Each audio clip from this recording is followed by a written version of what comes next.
there's no doubt if you're going to put on the show, he's the best showman of the party leadership, although Ed Davey's doing his best. But probably is once Ed Davey opens his mouth, the show's over, whereas with Farage, it's just beginning. The right is divided, and it will be divided after the election. There's going to be an argument about the direction in which the Conservative Party goes. And unless the right can unite quickly around the Conservative Party, looks like being quite a long time out of office for the Conservatives. However, again, if we take the lesson from France, which obviously has a more proportionate system, but what appears to be happening there is that the populist right is displacing the conventional conservative right. And so, it could happen. It will take decades, but it could happen. I spoke to Kate McCann earlier. She said everyone was a little bit giddy out on the campaign trail. It is the final straight. How would you describe it in your many years of experience covering elections? Odd. No, okay. I've just actually been hosting a YouTube event about a book I've written a chapter for with people like John Curtis. And the general view was that there was enough content for a 3-week campaign, but not enough for a 6-week campaign. And I think probably the sporting events like Wimbledon you were talking about, and obviously the football, and then Glastonbury and all that have rather come to the rescue, that the politicians are amusing themselves, but they really know they're not going to have much impact in the last few days on the decisions which the voters have probably already reached. Kate was saying earlier that she was looking at one poll that said that 36% of people are undecided. That seems really high to me. Is that normal? Well, we do have to remember that, that's roughly the number of people who don't vote anyway.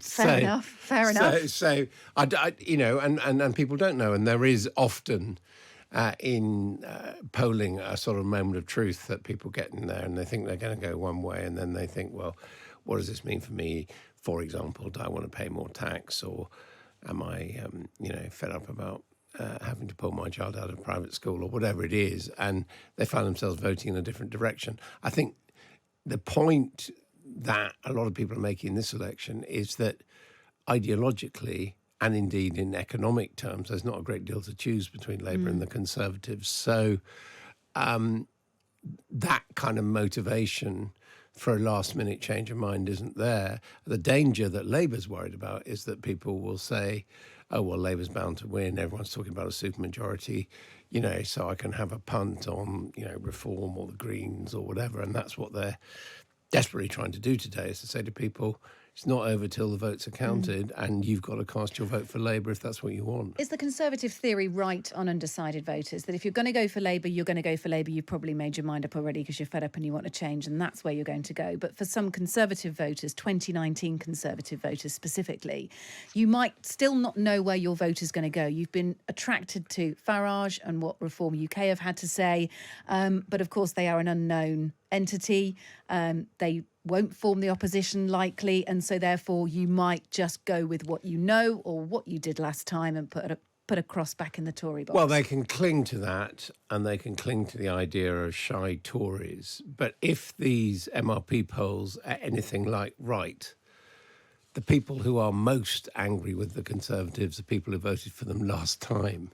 So they're not in the mood to lapse back, if you like, to a traditional Tory vote. And indeed, we've seen a number of people who would describe themselves as traditional Tories, including that bloke on the Leader's Question Time saying, I'm a lifelong Tory, but, I think you're both useless. And that, if that is the mood, that's not going to help people come home to the Conservative Party. Talking of Reform, what they're doing is very interesting, and I think You've been they there. are. You went to the big rally. Well, exactly, and I'm going to bring you a flavour of it, because I think it would be easy to say, we can separate off that sort of party as the protest vote. They're for disillusioned people.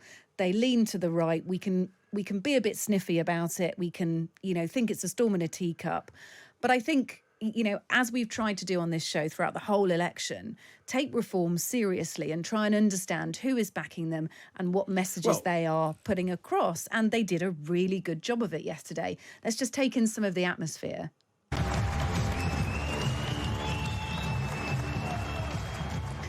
So you can sort of hear the vibe, very American style, big Union Jack flags on the side of the auditorium. Some cinematic video played out before Nigel Farage. Have a listen to this. I am going to stand in this election in the Essex seaside town of Boulton. Guess who's back?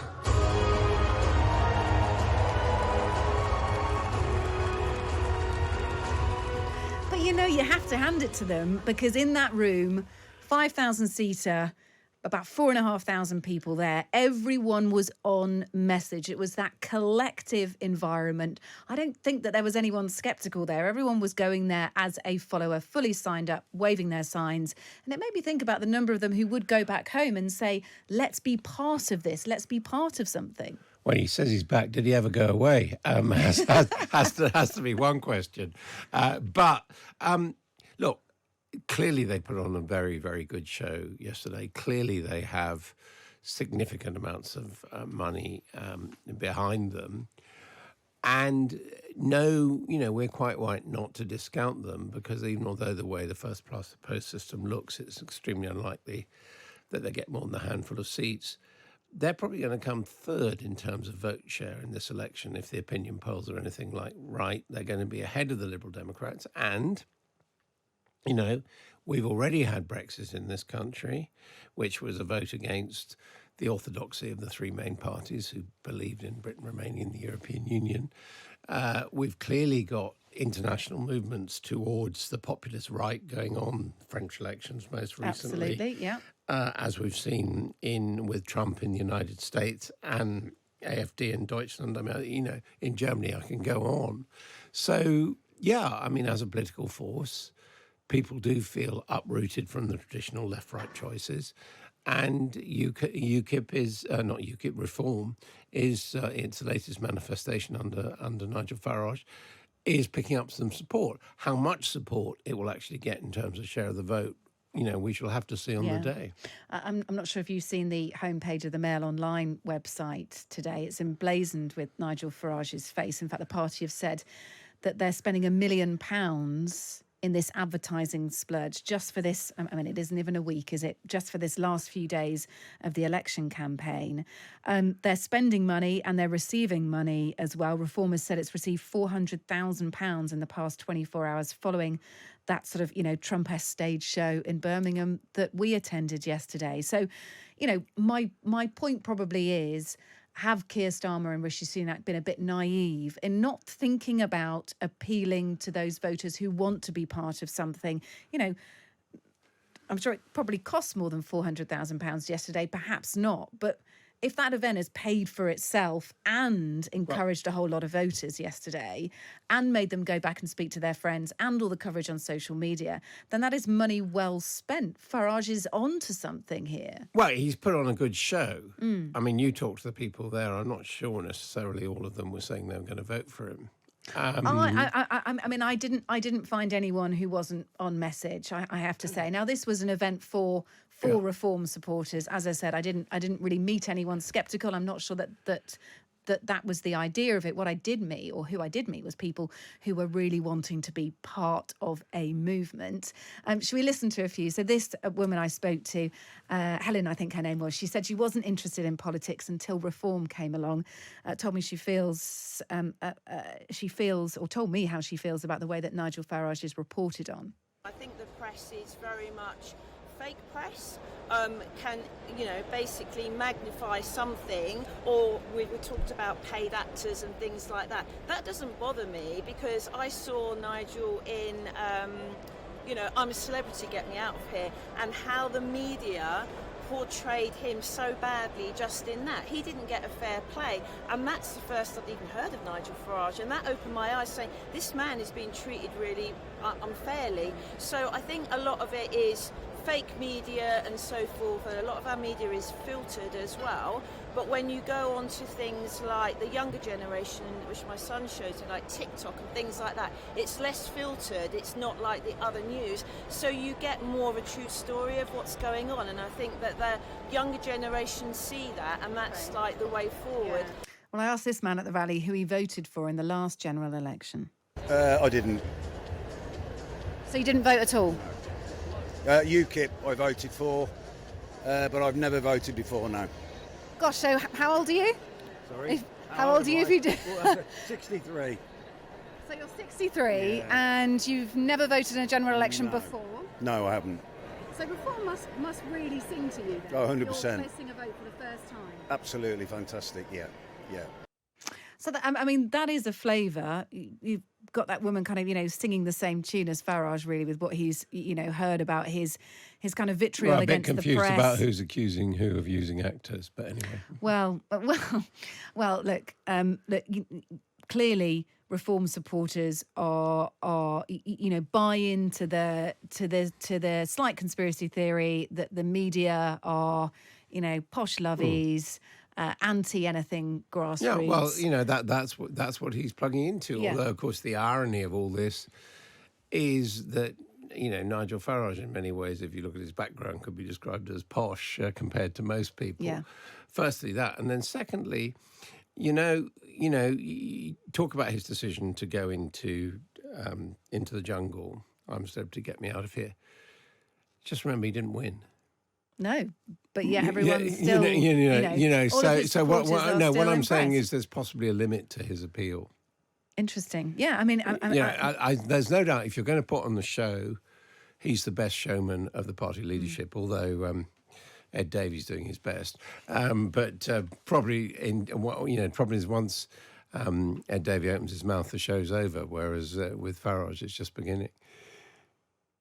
where does it? So okay, let's just propel this forward. Let's look at the fact that they are appealing to voters. Maybe that range is too limited. Maybe appealing to the disillusioned voters who've never felt strongly about a political party before, but either love Nigel Farage or love what Reform are saying enough to turn out for them.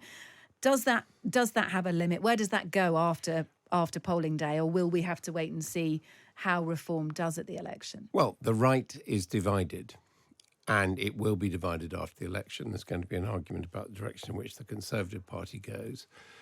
And unless the right can unite quickly around the Conservative Party, looks like being quite a long time out of office for the Conservatives. However, again, if we take the lesson from France, which obviously has a more proportionate system, but what appears to be happening there is that the populist right is displacing the conventional conservative right. And so, it could happen. It will take decades, but it could happen. Great. Okay. Well, look, there is a brilliant piece online that looks at how Nigel Farage has been coming across and what he's been saying, and gives direct comparisons to Donald Trump, which is also another. I mean, it was very much a kind of a US-style Trumpian rally yesterday. It really was. If you read Constance's piece, Constance Kampfner, up on the Times, how Nigel Farage is sounding more like Donald Trump.